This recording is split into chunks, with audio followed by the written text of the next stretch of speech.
আধুনিক বিজ্ঞান ও প্রযুক্তির কল্যাণে এখন শুধু রাস্তার যানবাহন রাস্তায় নয়, বরং উড়ছে আকাশেও। গত 12 অক্টোবর সংযুক্ত আরব আমিরাতের দুবাইয়ের আকাশে উড়ে ইতিহাস গড়েছে চীনের তৈরি এক উড়ন্ত গাড়ি।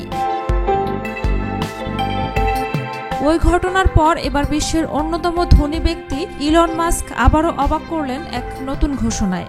টেসলার আসন্ন মডেল রোডস্টার নাকি শুধু রাস্তায় নয়, আকাশেও উড়বে।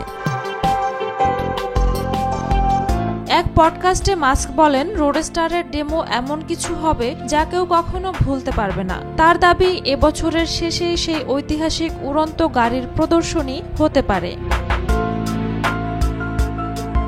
মাস্ক জানান, তার বন্ধু পিটার থিয়েল একসময় বলেছিলেন, ভবিষ্যৎ হলো ফ্লাইং কারের। আর এবার টেসলা সেই ভবিষ্যৎকে বাস্তবে রূপ দিতে যাচ্ছে।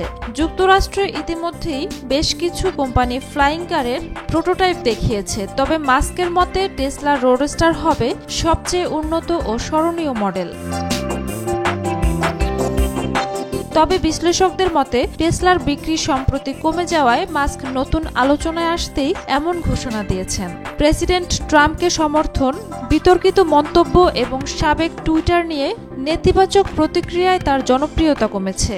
এখন টেসলার ভবিষ্যৎ টানতে মাস্কের ভরসা এই উড়ন্ত গাড়ি। স্পেসএক্সের মতো কিছু স্বপ্ন তিনি বাস্তবেও সফল করেছেন, আবার অনেক প্রতিশ্রুতি অপূর্ণ রয়ে গেছে। এবার দেখার বিষয়, ফ্লাইং রোডস্টার সত্যিই আকাশে উড়বে নাকি কেবল আরেকটি মাস্ক স্বপ্ন হয়েই থাকবে। ঝুমা মৃধা, বৈশাখী সংবাদ।